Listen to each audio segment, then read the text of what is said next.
আজকে ঝালমুড়ি বানাবো, তাই প্রথমে দুটো ডিম ভেঙে একটু কড়াইতে তেলে নেড়ে চেড়ে দিচ্ছি।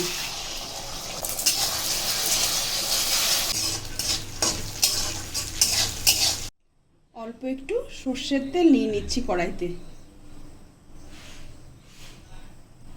তেল গরম হয়ে গেছে, এবার 1 টিস্পুন জিরে আর 1 টিস্পুন মৌরি দিয়ে দিলাম, সাথে একটা দুটো শুকনো লঙ্কা একটু দিয়ে দিলাম। এবার একটু তেলের সাথে ভেজে নিচ্ছি। তেলের সঙ্গে ভাজা হয়ে গেছে, এবার কুচিয়ে রাখা কাঁচা লঙ্কা দিয়ে দিচ্ছি। কাঁচা লঙ্কাটা একটু নেড়ে চেড়ে নিচ্ছি।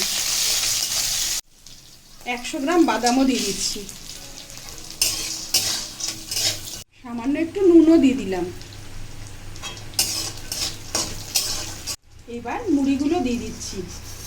এখানে 400 গ্রাম মতো মুড়ি আছে।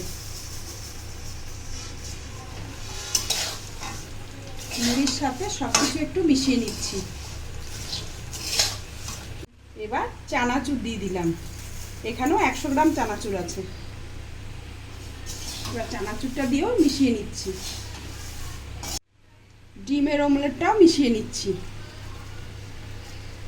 সবকিছু একসাথে আবারও মিশিয়ে নিচ্ছি। গ্যাসের ফ্লেমটাকে লো টু মিডিয়ামে রেখেছি। এবার উপর থেকে গাজর কুচোনোটা দিয়ে দিচ্ছি। একটু পেঁয়াজ কুচোনো দিয়ে দিচ্ছি।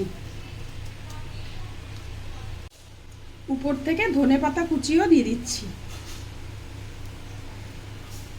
এবার ভালোভাবে মিশিয়ে নিচ্ছি। তৈরি হয়ে গেল ঝালমুড়ি।